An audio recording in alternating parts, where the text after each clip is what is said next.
On se retrouve aujourd'hui dans cette vidéo où on va parler de croyances limitantes. On est bientôt à la fin de l'année 2017 et vous savez ce que j'aime bien faire moi en général, ce que j'aime bien faire pour ces 2 derniers mois, finalement pour les mois de novembre et décembre, c'est à la fois bien sûr bien terminer son année 2017 parce que c'est quelque chose d'important et en même temps se donner les armes pour réussir 2018. Parce que réussir 2018, c'est pas le tout de se fixer des objectifs à partir du 20 ou du 25 décembre ou du 26 décembre en se disant voilà ce que je veux faire, je fais une liste. Parce que si on a déjà échoué l'année d'avant ou qu'on n'a pas réussi comme on le voulait l'année d'avant, c'est pas en faisant une simple liste qu'on va réussir. Et c'est pour ça que ces 2 mois qui arrivent, novembre, décembre, sont tellement importants parce qu'ils permettent de se donner les armes finalement, se donner les armes pour réussir. Si je réussis à me donner les armes entre novembre et décembre pour réussir, pour bien préparer l'année suivante, alors je peux engager ensuite à partir de janvier cette année 2018 sereinement et surtout je peux l'engager très fort. C'est-à-dire plus je vais bien commencer en janvier, février, ça se joue très rapidement. C'est-à-dire qu'entre début janvier et mi-février, vous avez déjà une sorte de panorama de votre année. C'est-à-dire que si vous avez fait un excellent mois et demi entre janvier et le 15 février, votre année, le reste, ça va dérouler. Alors que si c'est déjà compliqué, voire très compliqué à ce moment-là, tout le reste de l'année va être compliqué.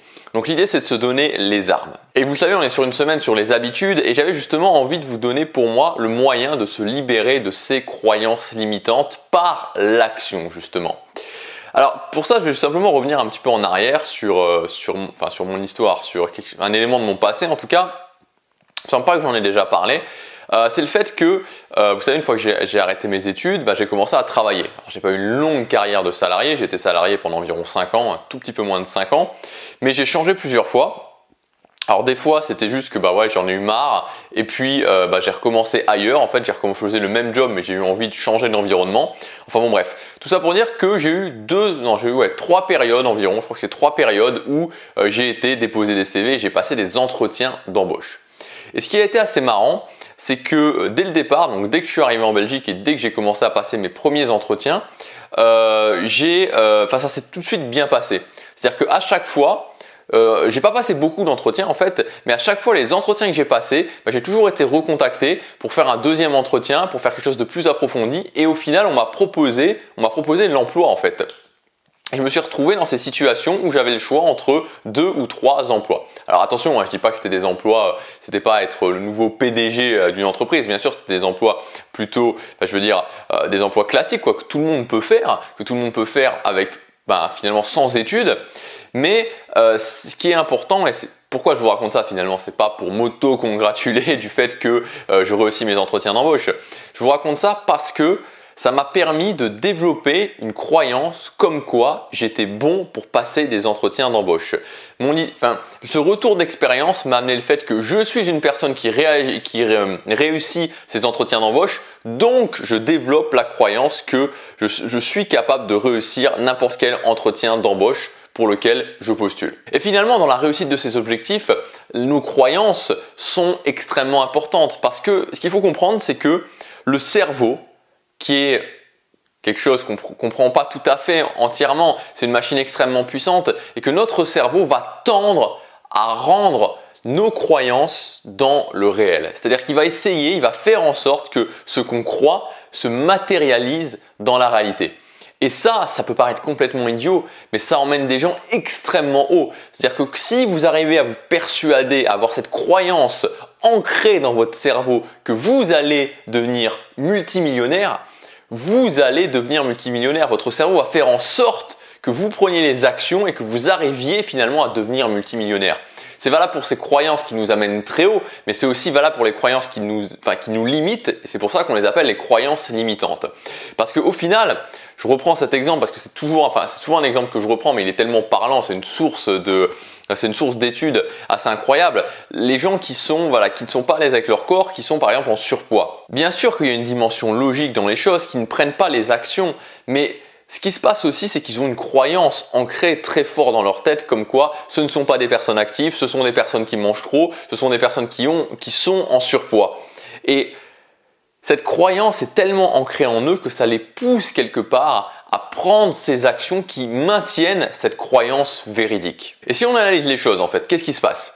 C'est tout simplement que nos expériences, les choses qu'on fait, donc nos expériences plus le miroir des autres que nous renvoient ces expériences vont nous amener à créer une identité, vont nous amener à nous voir d'une certaine façon. Alors cette identité, on en a parlé notamment dans la vidéo d'hier, il me semble, c'est quelque chose de changeant, c'est-à-dire que c'est pas vraiment notre identité, c'est-à-dire que c'est simplement le fruit de nos expériences, du miroir des autres qui fait qu'on se voit d'une certaine façon. Mais c'est tout à fait modifiable, c'est pas notre vrai, enfin c'est pas son vrai moi finalement. Moi, ce que je pense, c'est que notre vrai moi, c'est nos valeurs fondations. Mais cette identité, finalement, la façon dont on se voit, donc ces expériences qui nous amènent à nous voir d'une certaine façon, définissent une identité. Cette identité construit nos croyances. Donc vous voyez comment ça se met en place, ça part de l'action et on arrive finalement aux croyances. Alors il y a énormément de choses qui se jouent, je vous le cache pas, pendant l'enfance, pendant l'adolescence et finalement à des moments on n'est pas tellement conscient de tout ça, on n'a pas les moyens de dès le départ rectifier les choses. Pour moi le meilleur moyen de changer ses croyances et donc de se libérer de ce poids, c'est la preuve. Et ça, c'est quand j'ai compris ça, ça a été quelque chose qui a changé les choses pour moi. C'est que notre cerveau ne résonne pas sous forme de promesses, il résonne sous forme de preuves. C'est seulement les preuves qu'il va prendre en considération. Ce qui veut dire que si vous prenez une action qui va dans le sens de la nouvelle personne que vous voulez devenir et que vous la prenez suffisamment longtemps, vous allez accumuler des petites victoires et ces petites victoires vont amener la preuve à votre cerveau que votre identité change et donc il va débloquer la possibilité de changer vos croyances. Et quel outil on va utiliser pour ça? On va utiliser tout simplement les habitudes.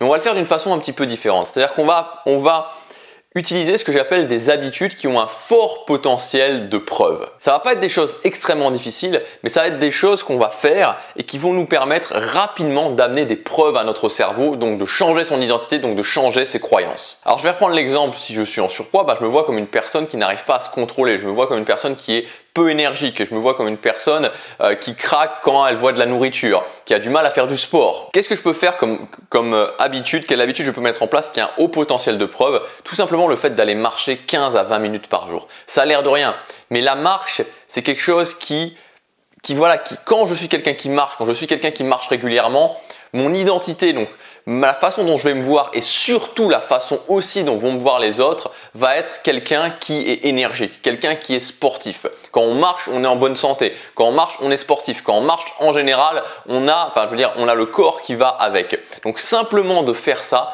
c'est une habitude qui va avoir un fort potentiel de preuve pour votre cerveau. Je marche tous les jours pendant 15 minutes. Je fais ça pendant un mois, pendant 2 mois. C'est simple, à partir du moment où on est capable de mettre en place des habitudes et ça va vraiment changer les choses. Ça va vous amener de vous voir d'une nouvelle façon et donc de pouvoir changer vos croyances. Si je me considère comme quelqu'un qui n'est pas sociable et que je veux devenir sociable, que je veux me voir comme quelqu'un de sociable, quelle preuve je peux amener? Tout simplement le fait de sortir 2 fois par semaine.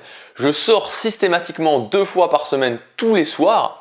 Et vous allez voir que rapidement, c'est quelque chose qui amène un fort potentiel de preuve. Moi, c'est ce que j'ai fait. J'étais très timide, je ne me voyais pas comme quelqu'un de sociable. Et il y a quelques années en arrière, je voulais être comme les autres. C'était mon objectif principal. Je voulais justement plus être différent.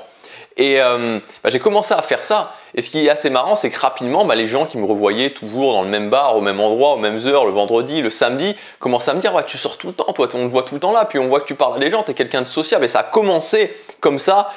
Mes actions, le miroir qu'ont commencé à me renvoyer les autres ont fait que je me suis vu comme une nouvelle personne et que j'ai développé une nouvelle croyance. Encore un exemple, si je suis quelqu'un qui a du mal à se discipliner, quelqu'un qui a du mal à se motiver, qui se voit comme quelqu'un justement qui ne tient pas ses objectifs sur la durée, qu'est-ce que je peux faire qui a un très haut potentiel de preuve? Tout simplement mettre en place une petite routine matinale de 10 minutes. Tous les matins, je me lève et je fais cette routine matinale. Et je la fais. Vous allez voir que ça ne va pas tarder. Votre cerveau va pouvoir changer votre identité et vous voir comme quelqu'un de discipliné, comme quelqu'un de rigoureux, comme quelqu'un qui fait ce qu'il a à faire. Et vous allez avoir cette croyance qui va s'ancrer dans votre cerveau juste en faisant ça, juste en mettant en place cette habitude de faire une routine matinale de 10 minutes tous les matins. Vous savez, pendant des années, je me voyais comme quelqu'un qui n'arrivait pas à se lever le matin. C'était extrêmement difficile pour moi de me lever le matin. Quand j'allais au collège, enfin même à l'école primaire, mais au collège, au lycée, ma mère était là, elle me secouait pour me lever. Il était 8h, 8h30 des fois et j'arrivais pas à me lever. Pendant les vacances, je dormais jusqu'à midi. Et donc j'avais cette croyance, je ne me lève pas le matin, c'est difficile de me lever le matin. Aujourd'hui, la croyance que j'ai, c'est que je me lève le matin facilement, j'aime me lever le matin, je suis quelqu'un de discipliné, je suis quelqu'un qui fait ce qu'il a à faire, je suis quelqu'un de rigoureux. Comment j'ai changé ça? Comment je suis passé finalement du pôle Nord au pôle Sud, de ces deux extrêmes vraiment? J'ai changé ça tout simplement en amenant des preuves à mon cerveau. De nouvelles actions qui en l'occurrence ont été de mettre en place une routine matinale, qui ont permis de me voir différemment, qui ont permis de modifier à un niveau profond mes croyances. Donc pour résumer, tout tourne autour de la preuve. Et comment j'amène des preuves? Je mets en place une habitude, donc je prends de nouvelles actions, je tiens cette habitude sur la durée, je sélectionne mon habitude pour que justement ce soit une habitude à fort potentiel de preuve. Et le fait de prendre cette action, de la tenir, de tenir cette habitude va faire que je vais me voir différemment, que potentiellement les autres vont me voir différemment et que je vais pouvoir modifier mes croyances. Donc voilà pour cette vidéo, c'est vraiment quelque chose que vous pouvez développer, quelque chose que vous pouvez préparer pour l'année prochaine. Si vous avez du mal en 2017 pour vos objectifs et que vous sentez que c'est beaucoup dû à vos croyances limitantes, travaillez là-dessus parce que vous verrez que ça vous donnera des résultats. Là, vous avez 2 mois pour le faire, 2 mois pour tester. Je vous dis à demain pour la prochaine vidéo. Passez à l'action, chaque jour compte.